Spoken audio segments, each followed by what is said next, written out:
I know a lot of you are suffering kind of raffle anxiety, so it'll be soon. But just one quick story that was told to me last night. We're doing an event like this last night in Dublin that was kind of to commemorate a guy who died last month, Dave Maloney, who was in a Dublin band called the Vipers. He was in the Boomtown Rats briefly. And the Vipers got a John Peel session. And to me, there was nothing bigger than a John Peel session. It was better than a record deal. And I always wondered, like, how did the Vipers get a John Peel session? And their manager was over from London, and I said, how did you get to John Peel sessions? And he said, there's a story. And the story is that his aunt, this guy called Ross, he wrote for Hot Press, and his aunt was a nun. Okay, so this is where the story is going. This lad's aunt was a nun, and she was a teacher in Bradford.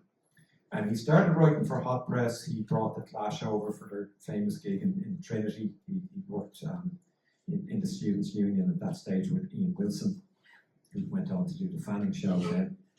And his aunt, the nun, was over visiting Dublin and said to him, like, would it be any good to you in your line of work if you knew John Peel?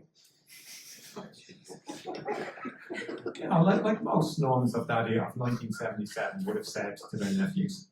I said, yeah, it would be good in my line of work to know John Peel, but how would you know even who John Peel is? And she said, oh, let me tell you. And it was that she was a teacher in Bradford, and one of her pupils was Sheila Gilhooly, who then went on to marry John Peel, and kind of stayed in touch and said, you know, like, I'm married to this DJ and the nun, you know, being an Irish nun, she would have been networking furiously. Okay, like, there's a favourite to call in. So the nun anyway gave John Peel's personal phone number to this young guy in Dublin who was managing a band called the Vipers. And he phoned up John Peel, and John Peel said, who is this? You know, calling on my private number. No one has it. And he said, oh, my name is Ross, I'm calling from Dublin. I manage a band called the Vipers, they're really good. And he explained a bit about the band, and John Peel said, okay, they sound kind of interesting. I like that they're 60s influenced and they like to jam and stuff like that. And John Peel said, well, can I ask you how you got my home number? And he explained, well, my aunt is a nun, and she's a teacher, and she taught your wife. And John Peel said to him, oh, well, in that case, we're practically brothers, and you can have a John Peel session. So please, when you go back through the John Peel session there, don't think that they were selected based on talent. There was an Irish nun behind some of that. But true story and bizarre for that moment. But that's how Ireland worked. We're starting the next session. We're starting with the shyest people first. So Claudia isn't just a member of the panel. She's also really, really kindly given us prizes for the raffle, which has brought the level of the raffle up. You know, so thank you so much for the vouchers. But you know, records. My first job was in a record store after working in Dunn's for a week, which didn't work out well. And people met other band members in record shops. Record shops aren't just a wall and, you know, 4 walls and a floor and stuff that you can buy. They're a place where connections happen, where people, human beings, meet each other and talk to each other. So how did you get into music in the first place? Like, what was your early pleasure? That's like a too personal question, I have to say. I feel very vulnerable right now. Because among all these great people and musicians, and I know what you buy. So that's intimidating, I have to say, you know, because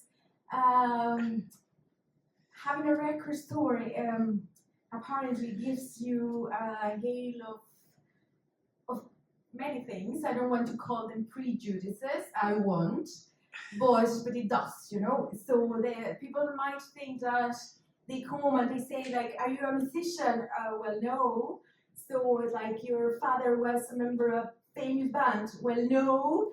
And you know, I was like, "But you're a woman, right?" And I'm like, "Oh yeah, I am, and I am running a record store."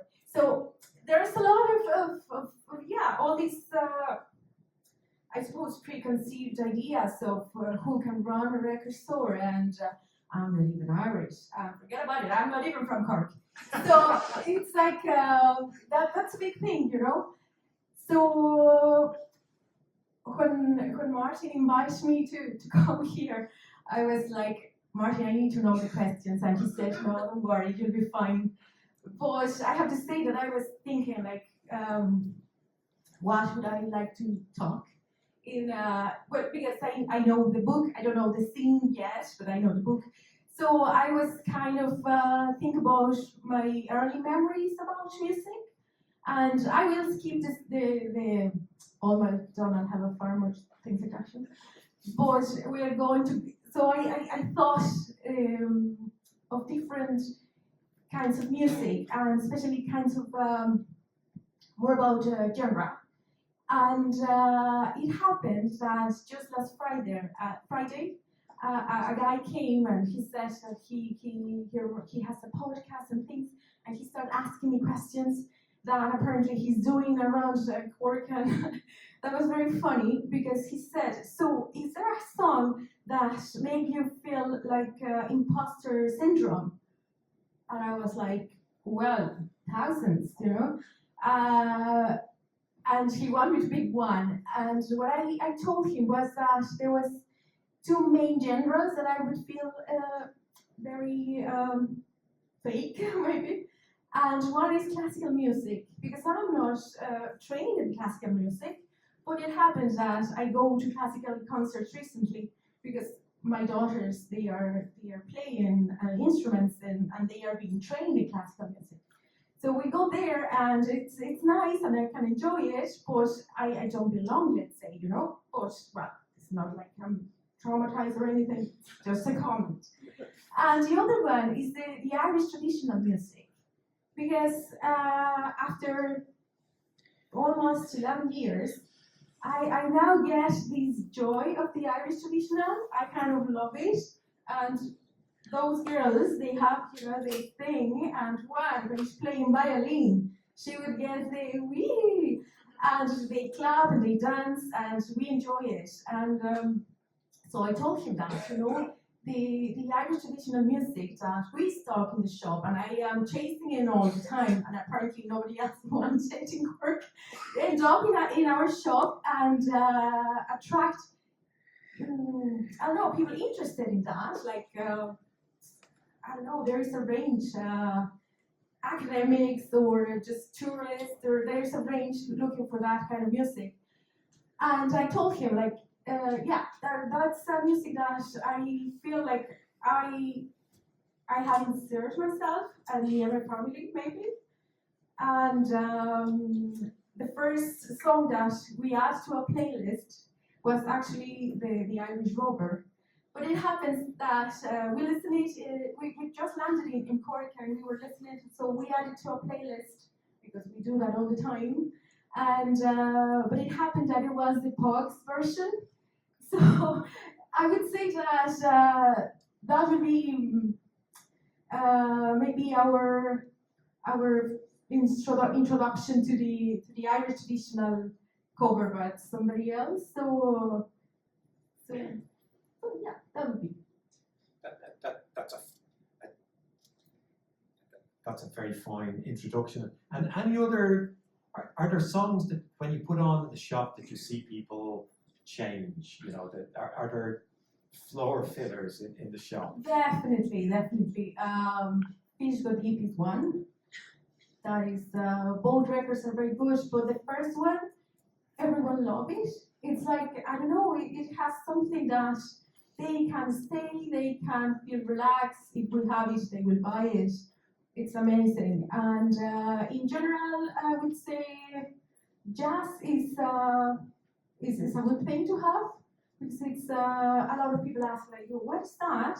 Apparently there is I don't know, many, well, jazz is a very broad genre, so there are many things that you might not know. So people ask a lot about that, especially all these jazzy hip hop thing. That's super cool to have. And I would say more harder stuff make people go quickly.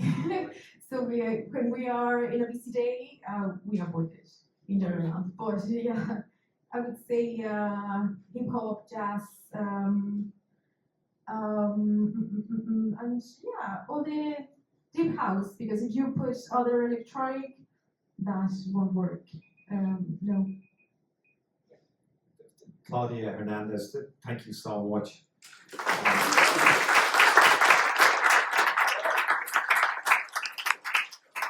We ran out of ink, so we couldn't print and print. But also, next time you're down in the shop, you know from the music that that's been played, if Claudia wants you to stay in the shop, or if she wants to take a break.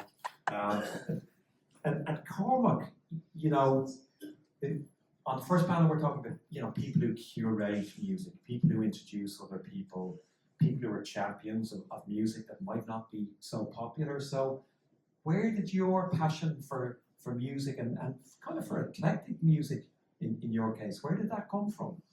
I suppose, I think quite a common through line in the genesis of a lot of people's music tastes would be my earliest memories, I suppose, are associated with the music of my parents and what would have been played on the long car journeys and CDs and tapes before that when I was very, very young. I was thinking about a question like this when I was sort of preparing for the panel today, and thank you very much for having me. Immensely appreciated. Memory that sticks out for me very much from when I was young is my dad, who's I suppose all throughout his youth and into to where he is now in life, he's just an absolute just ravenous consumer of music and pop music when he was growing up, and I suppose his interest in contemporary music maybe lasted quite a bit longer sometimes than people's does, as they sort of drift through different phases of interest in music. And he was very, very big into REM, and there's a very vivid memories I have of both a live album, an REM live album that was recorded actually in Dublin in 2004, that was made into a double album that was on regular rotation CD in the car, and that was something that was, I suppose, a band who achieved a great deal of commercial success, but who would have come out of what was very much an alternative scene, and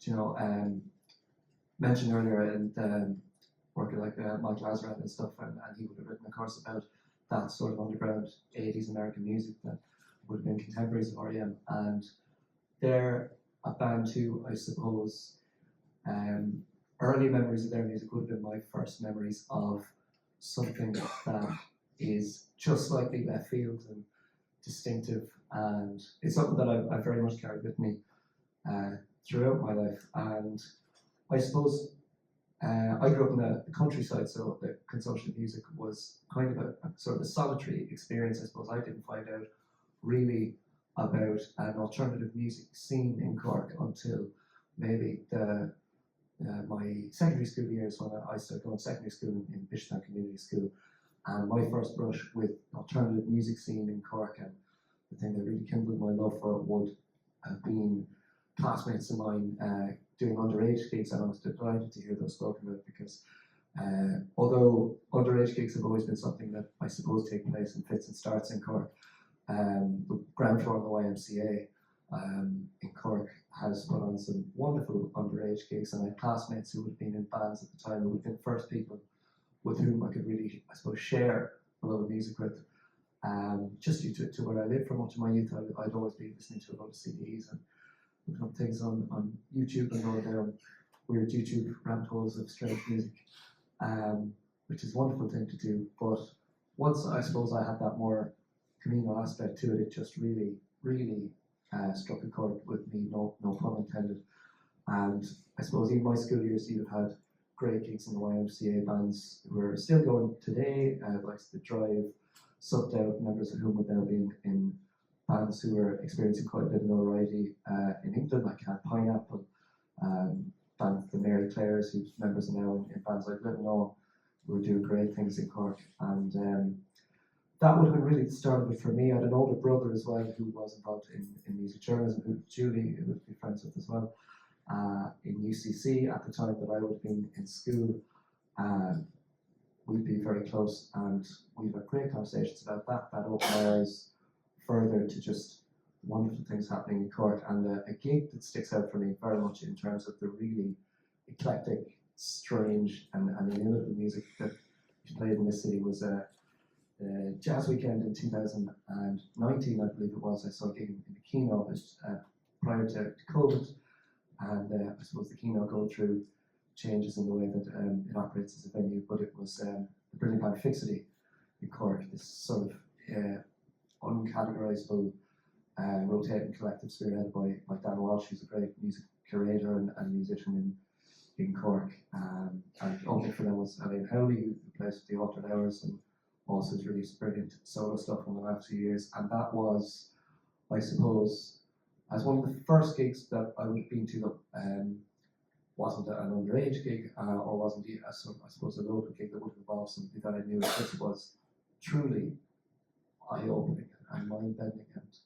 And since then, especially, I suppose, I've just met so many people and gone on to college. Started my radio program about 4 or 5 years now, Radio for UCC, which is focused on alternative music, especially music, I suppose, that wouldn't be available on streaming services a lot of the time. As you know, I think the damage that a lot of streaming services do to the economy of contemporary music is sort of very much worth speaking about as somebody who loves alternative and independent music, with music that you find on Bandcamp and various things like that. That would have sort of been the start of it for me, and there's just so much wonderful alternative and experimental music happening in Ireland and in Cork at the moment, and although spaces in which to put on those gigs will change and go through periods of being more restricted than others, there's just such an incredible Crawford in Cork among curators and people who put on gigs and musicians themselves, and it's just something that I'm hugely passionate about and delighted to be able to speak about. Fantastic. Now, did you rehearse that to the sound there? No. Okay. I'm speechless. Give it up to Carla.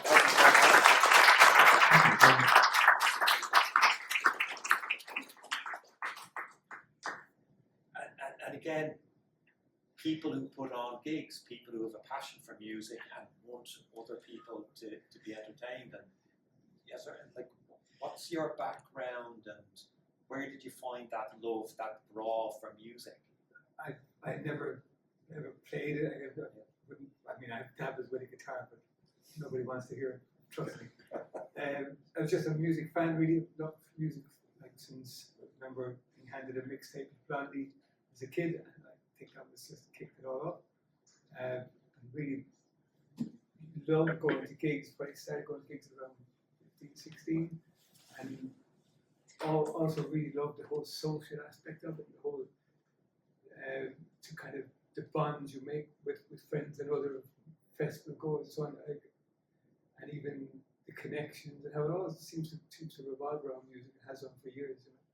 So the festival kind of started around really built around the little vinyl club down below, which is just some old friends. We met up at a Christmas party one because it turned out we actually knew all our partners as well. So let's have a Christmas party so we can all meet up.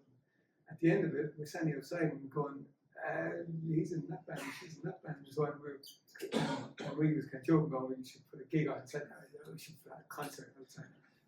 This story has been told quite a few times by now, but that's how it kicked off. And then I kind of fairly quietly went about planning it so that it wouldn't get knocked in the head if I just threw it out like an idea. And that meant that when we were presenting it to the local community, they were all kind of, this sounds well planned out, well thought. There was an element of kind of, you got to make it sound like you know what you're doing, and then they'll kind of believe it, you know.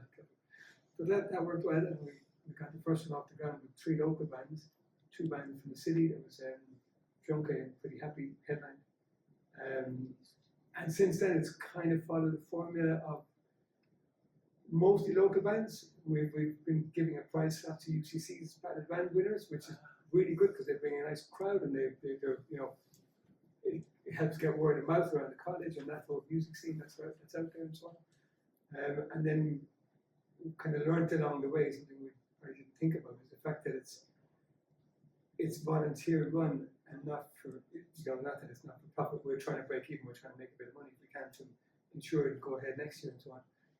But when you're not doing it to make a living, it's a huge luxury to have because you haven't got all those bills to pay, and you can just kind of you can make a lot of choices for the right reasons and not being forced into it because you've got to make money. You've got to have a plan B. You can put on a band that's just fun that you love to see on stage because you just can't, you know.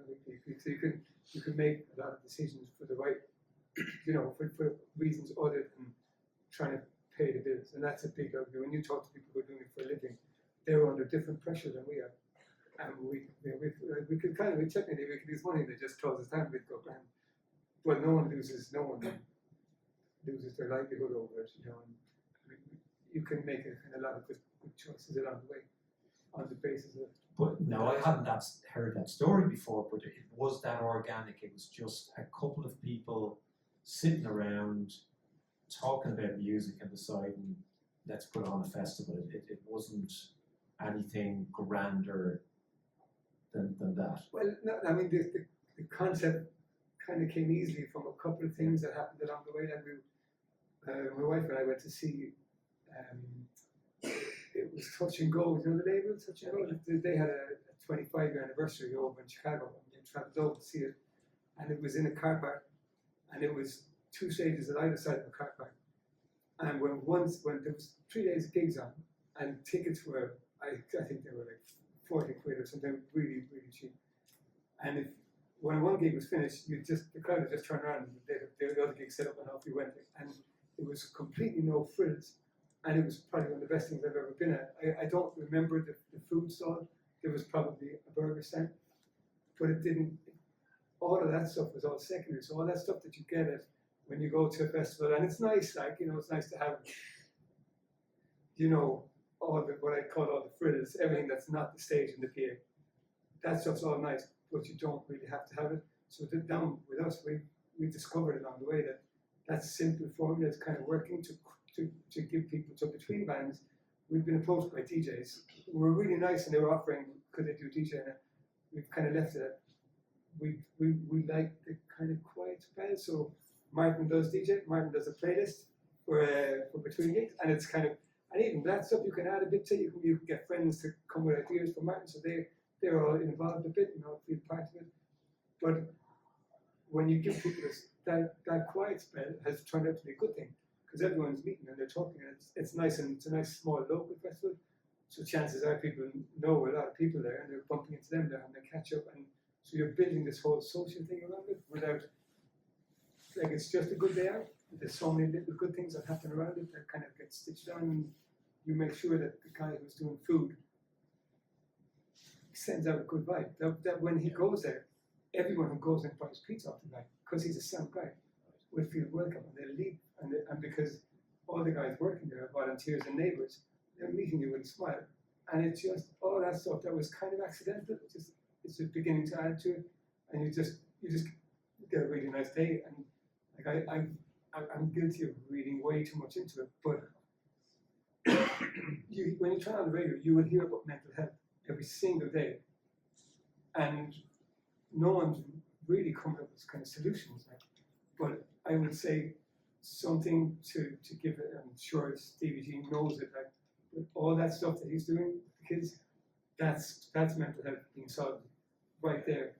And all that volunteering and all that stuff that's not, I don't think it makes anyone money. It's not there to be made money out of, but all those little things, they're what's solving that stuff that you hear about the radio every single day. And you know, people need it, I guess, but it's just a good day. So, No, absolutely. And again, this is a thread that's come out of the entire, you know, the 2 panels, is the idea that music in a shop, in a club, in a church hall, like it can really profoundly affect you. But also the way the music is presented, you know, the people in the shop, the people at the radio station, the smiles, the guy selling the pizza makes a big difference to someone like me because I feel kind of accepted. I'm queuing for pizza because I'm hungry, but if that makes me feel welcome, it really changes my relationship with the event. So I'm delighted to hear about your approach. It sounds very inspiring. It's been good fun. Thank you very much, David. The panel, but I didn't know who Jim was because I knew that there was someone in Cork called Jim Comet. Yeah, it was Jim Comet. I didn't know I thought that was your name. No, it isn't actually. Yeah.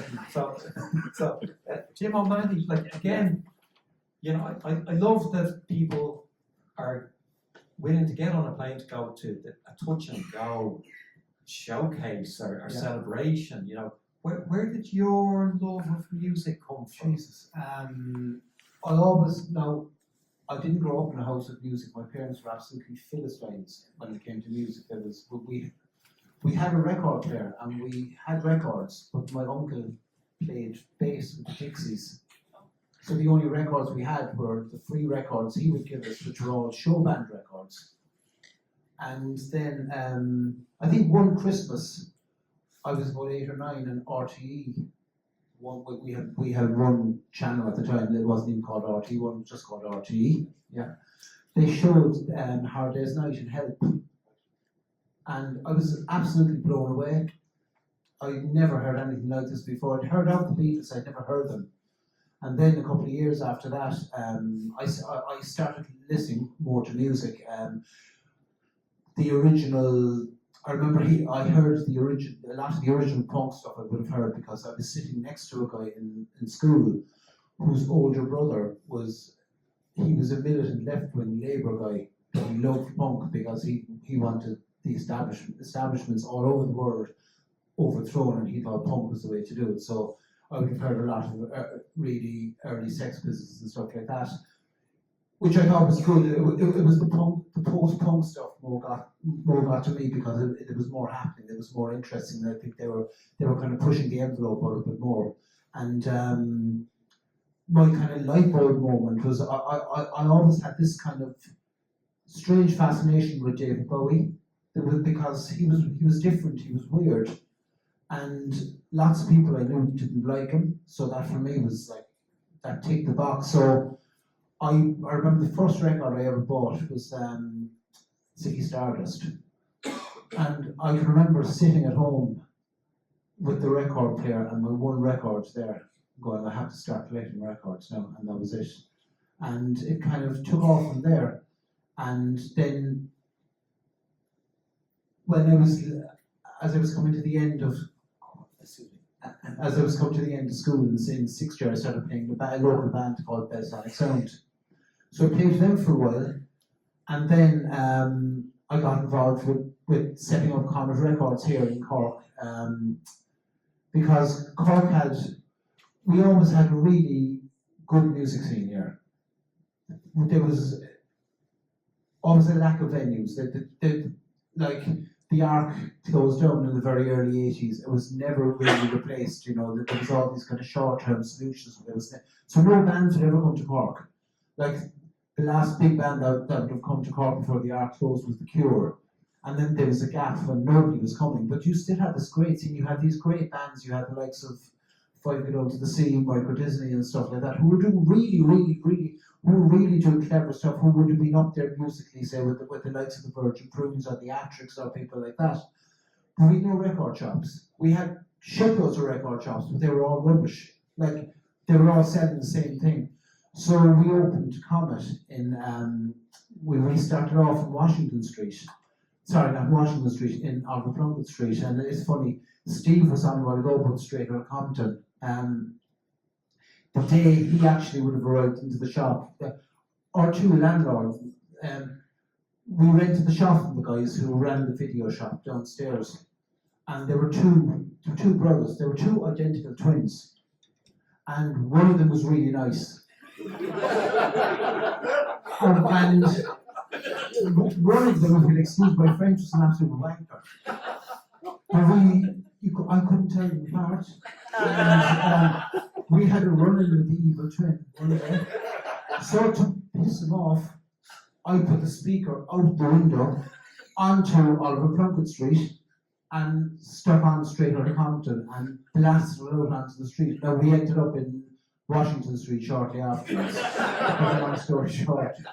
So yeah, so we moved to Washington Street shortly afterwards, and we were there for about 10 years, you know, and like it was funny. The shop, like, you could almost see the way musical tastes, the way alternative music tastes in the city changed with what we did in the shop. Like there was we would have started off selling a lot of indie stuff and a lot of kind of rock and metal and stuff like that, which we always sold. But there was a very DIY house scene and dance scene that started to come in around 88, 89, and we kind of latched onto that, and like that was a huge thing in Cork. Like, you know, we would have been connected in with kind of Henry's and stuff like that. You know, they ran. They would have run a very successful club like called Sweat. We would have sold a lot of what they were playing in there. We were the only ones that did it, so we had people coming in all the time. But then as well, like, we would have tied into them with a lot of gigs. We would have been in charge of the tickets for a lot of the gigs they did there. Like we did, we would have done stuff with, say, we would have had Fatima Mansions in the shop. We had Grant Hart from Husker Du. He played an in-store for me one Saturday morning. For nothing. I asked him, I said, any chance you play in the shop tomorrow morning? He said, yeah. He turned up his guitar and played literally the best of Husker Du for an hour sitting on the counter. Nirvana were in the shop the day they supported Sonic Youth, and he Sonic Youth in the shop. Nick Cave famously came in and did a signing in the shop one day, which was mad. We were actually waiting for Nick Cave to arrive, and Nick Cave was one of these people like that you don't expect to see in real life. You know, he's like some kind of god or something like that. And he walked in. Remember, I was looking through the shop. And he walked into the shop, and he had the suit on. He looked like he had stepped out of one of the sleeves of one of the albums. Bizarre. He's a very nice guy too. You know. Fantastic. Yeah. The evil twin. Yeah. Is the evil twin here tonight? Jim O'Mahony, thank you so much.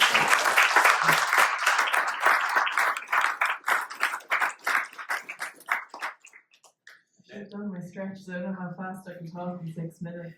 Yeah. Also, Julie's noticed that I've got 6 minute timer. I can't. I might look in your direction if that's okay, so I'll keep looking down and panicking. No, absolutely.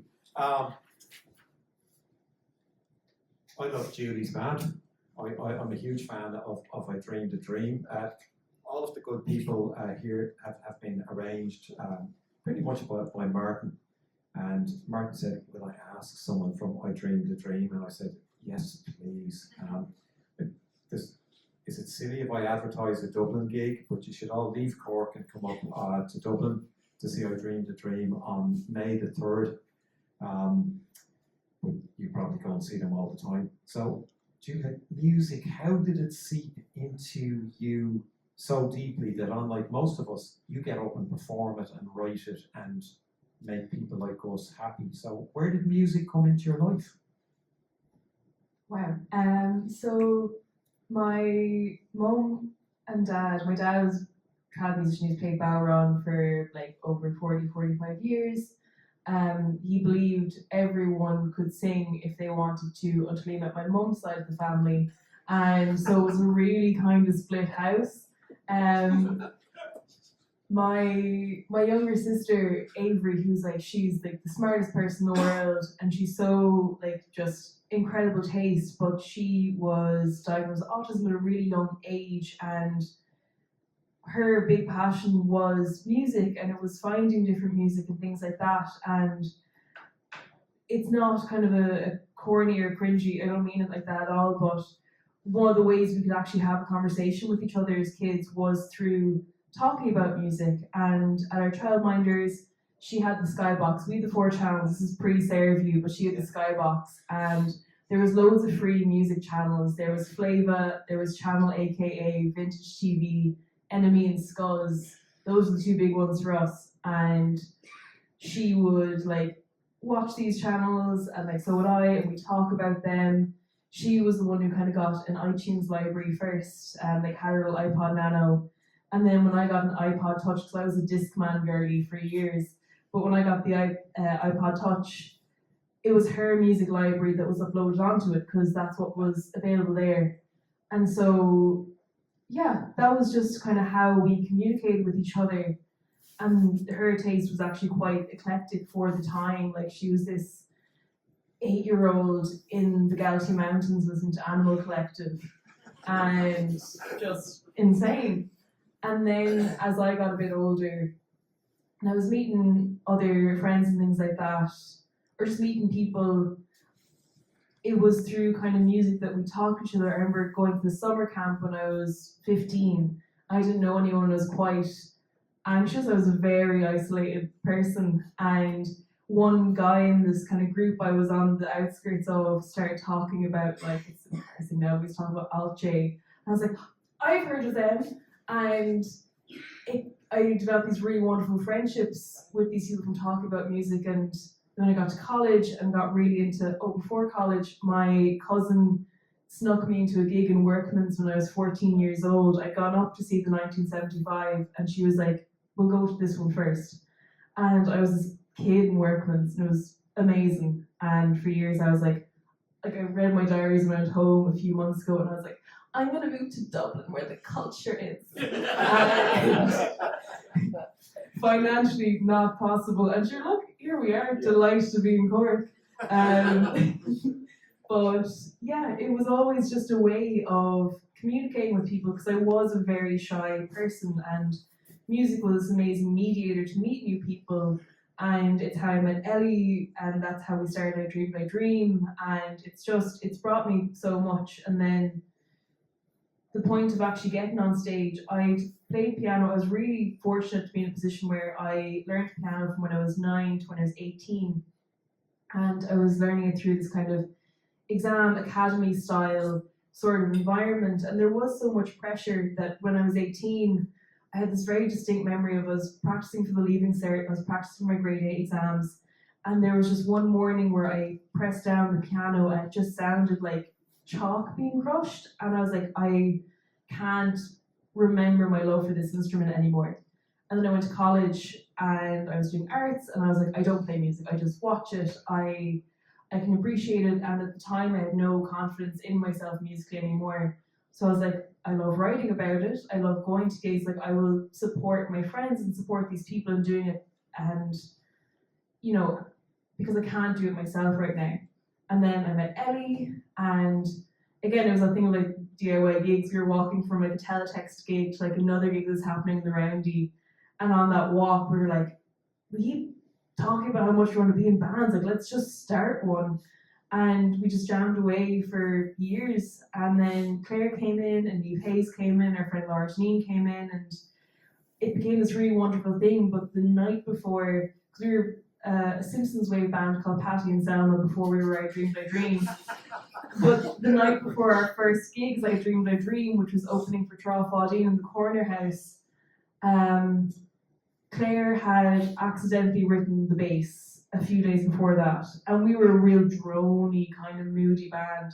And then she wrote this absolute banger that really needed a drum beat, and no one could play drums. I was one of the vocalists, and I was like, sure, look, I'm not doing anything for this one. I'll just pop in. Ellie, can you show me a beat? And Ellie showed me this kind of 4 to the floor thing, and so close, not close at all.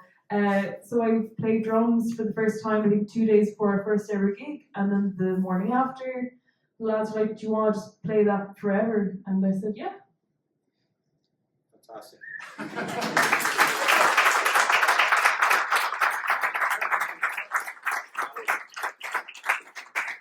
So I Dream, their album is coming out next week. It's called Move to Dublin for the Culture. Yeah. So Called I've Learned My Ways. yeah.